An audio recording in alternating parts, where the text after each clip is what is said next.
Good morning 10th class student. आज हम आपको हिंदी में गद्य भारती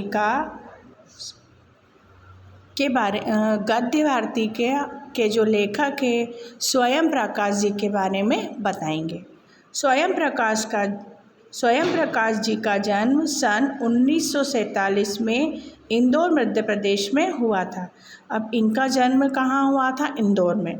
मैकेनिकल इंजीनियर की पढ़ाई करके एक औद्योगिक प्रतिष्ठान में नौकरी करने वाले स्वयं प्रकाश का बचपन और नौकरी का बड़ा हिस्सा राजस्थान में बीता। अब स्वयं की खुद की अपनी प्रतिष्ठा होने के लिए इनका बचपन, स्वयं का प्रकाश का बचपन, नौकरी का एक बड़ा हिस्सा कहाँ बीता? राजस्थान में बीता। फिलहाल सेवानिवृत्ति के बाद वे भोपाल में रहते हैं। अब वो जब रिटायर हो गए तो वे कहाँ रहते हैं? भोपाल में रहते हैं। और वसुधा पत्रिका के संपादन से जुड़े हुए। कौन सी पत्रिका से?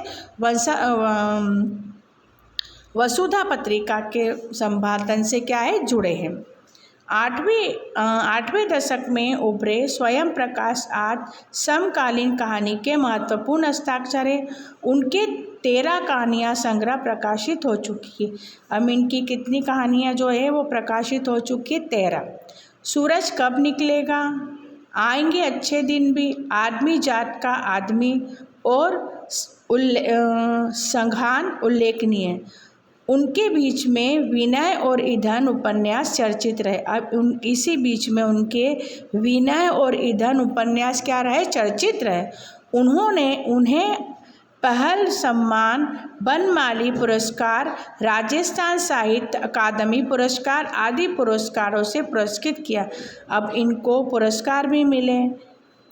मध्यम वर्गीय जीवन के कौशल चित्रे स्वयं प्रकाश की कहानियों में वर्ग शोषण के विरुद्ध चेतना है। तो हमारे सामाजिक जीवन में जाति, संप्रदाय और लिंग के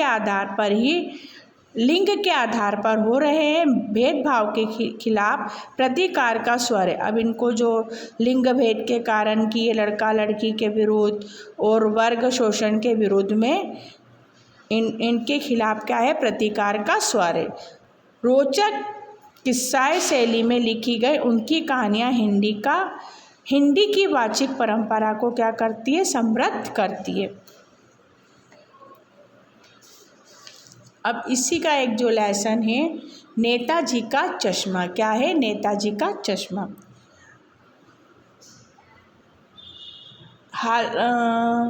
हालदार साहब को एक 15 दिन कंपनी के काम के सिलसिले में उस कस्बे से गुजरना पड़ता था। कस्बा बहुत बड़ा नहीं था जिसमें पक्का मकान कहा जा सके वैसे कुछ ही मकान, और जैसे बाज़ार कहा जा सके वैसा ही एक बाज़ार था।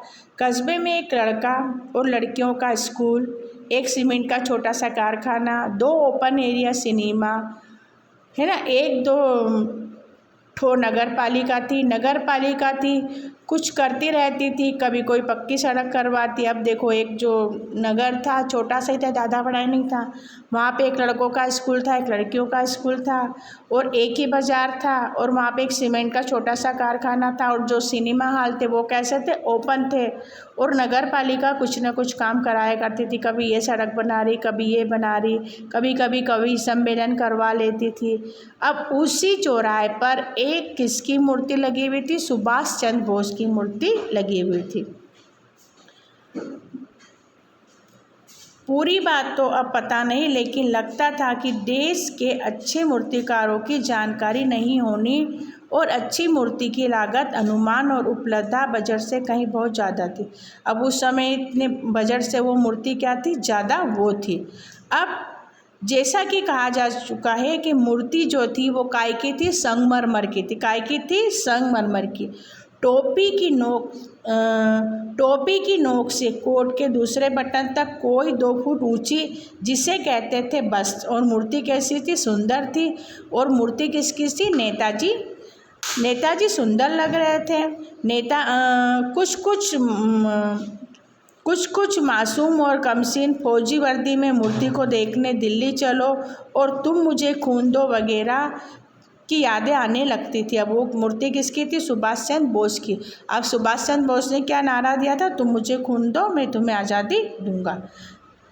इस दृष्टि से यह सफल और सराहनीय था। केवल एक चीज़ की कसर थी जो देखने में खटकती थी।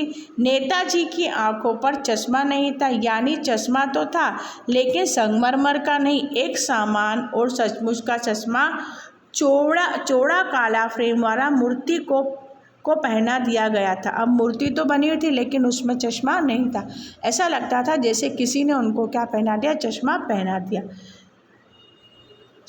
हालदार साहब जब पहली बार इस कस्बे से गुजरे और चौराहे पर पान खाने रुके तो उन्होंने देखा कि चेहरे पर उनके क्या थी? एक जो मूर्ति के चेहरे पर बड़ी मुस्कान थी।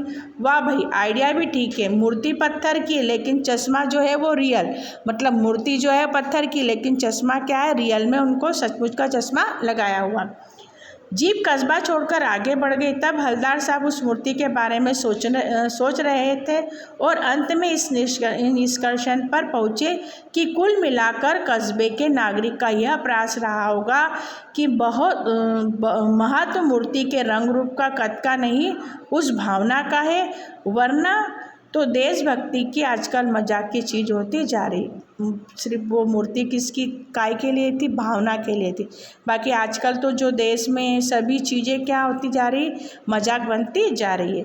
दूसरी बार जब हवलदार साहब उधर से गुजरे तो उन्हें मूर्ति में कुछ अंतर दिखाई दिया। ध्यान से देखा तो वो चश्मा क्या था? दूसरा था। क्या था? दूसरा था।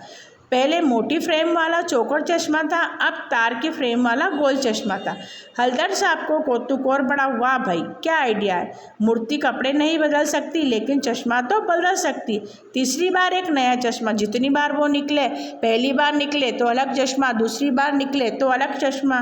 अब आज की क्लास में बस इतना ही। जो अभी आपका लेसन इनकम्प्लीट है उसको हम अगली क्लास में कंप्लीट करेंगे।